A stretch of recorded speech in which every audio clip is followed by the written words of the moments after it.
So someone told me about this girl named Kristen Gray, and it says how to move. Well, how do we move to Bali? This is going to be real crazy to talk about because I heard about this woman thanks to JJ who told me about this individual. And apparently her and her family are probably doing something scandalous with how to get into places without. So, my bad, I had to fix something for a minute. Before we get into today's video, make sure you guys subscribe to my channel right now because I'm going to be uploading content every few hours. So, make sure you guys get ready. And with that being said, let's get into this video right about now. Alright, here we go. Hey family, welcome back to our YouTube channel. And if you are new here, I am Sandra. And I'm Kristen. And in Why is she We're flexing? talking about frequently asked Bali questions. Yeah, so here are the top questions we get, and our intent is to inform and give our experience so it helps whoever's watching this video. And the way we do it may not be the right way, but there's no right way and there's no wrong way. There's just your experience. So that's what we're giving. Yeah, so our intent is to inform and just to share our experience. And if it resonates, perfect. And if it doesn't, then watch our other videos. Yeah, we're coming out with the ebook as well. So maybe your answers, the questions will get answered specifically in the ebook. Yes. The first question is, how do you move to Bali? I can't tell you how, I can just tell you how we did it. Yes. Okay, so how did you move to Bali? Okay, so how was I able to move to Bali?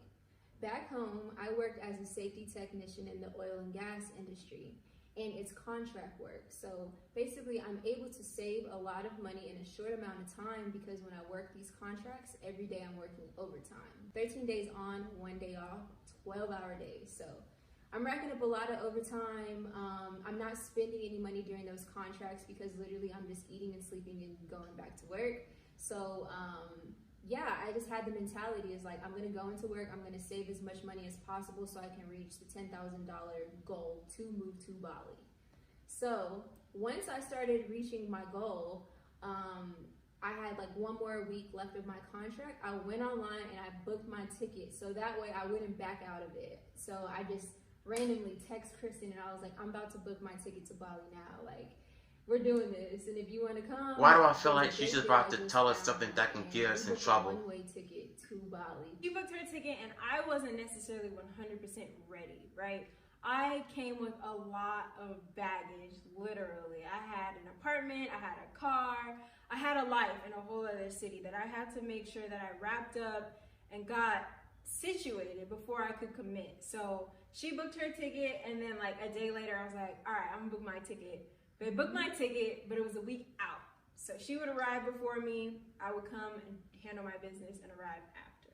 So let's let them know, like, what were some of your last minute things that you did to make more money before you left to come to Bali? Yes, so to also add, I worked a contract alongside Sandra. We didn't work the same contract, but I went to Houston and she was like, I'm gonna put you on in my industry. We can make a lot of money really quickly, legally.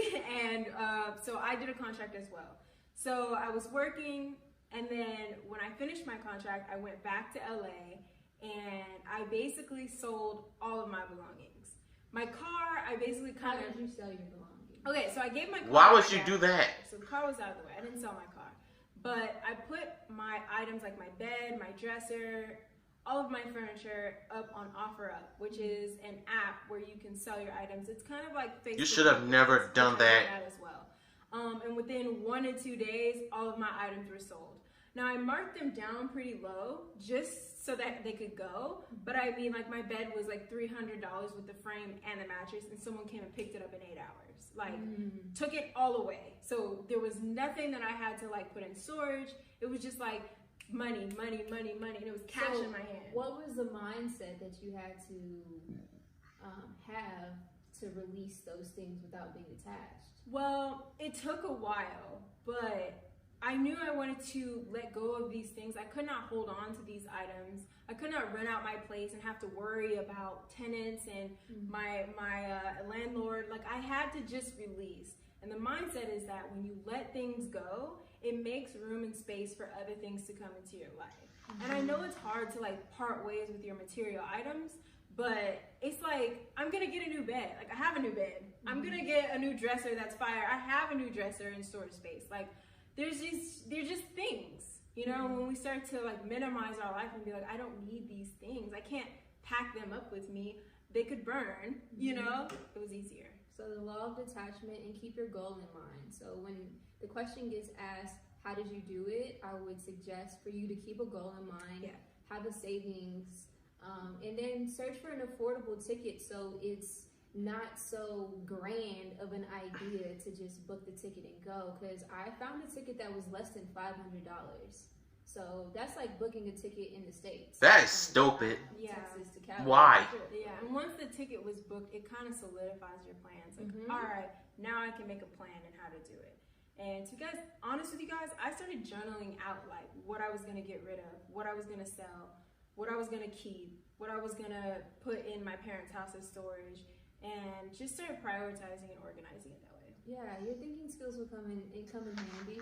Just trust yourself to get it done. Like, even the day before I left for my flight, I had a couple pairs of shoes at Kristen's house that had the box, everything brand new, barely worn, and I was like, I'm gonna go to Cool Kicks LA and I'm gonna flip these sneakers. Like, I'm about to sell these shoes. And she did. She was like, what do you mean? I'm like, I could get a couple $100 for these shoes. And that's exactly what I did. I sold my shoes and bam. I got so much to say about this after the video. Right. And then there was another pair I mean, I sold for her. These two are just... She's already here making money from those items that she just never think used. about that. You can sell a pair of shoes and that can pay for your ticket to wherever you're going. Right. So I'm planting that seed for y'all. Right. And if you can set it up where you're getting your deposit back from your apartment while you're here, you know what I mean? Like, you're getting checks from what you left while you're here, so you still know that you have a flow of money coming in. Like, that's the best way to think about it as well. Absolutely. This is a whole video. It is a lot, but it's information. This is a bad advice.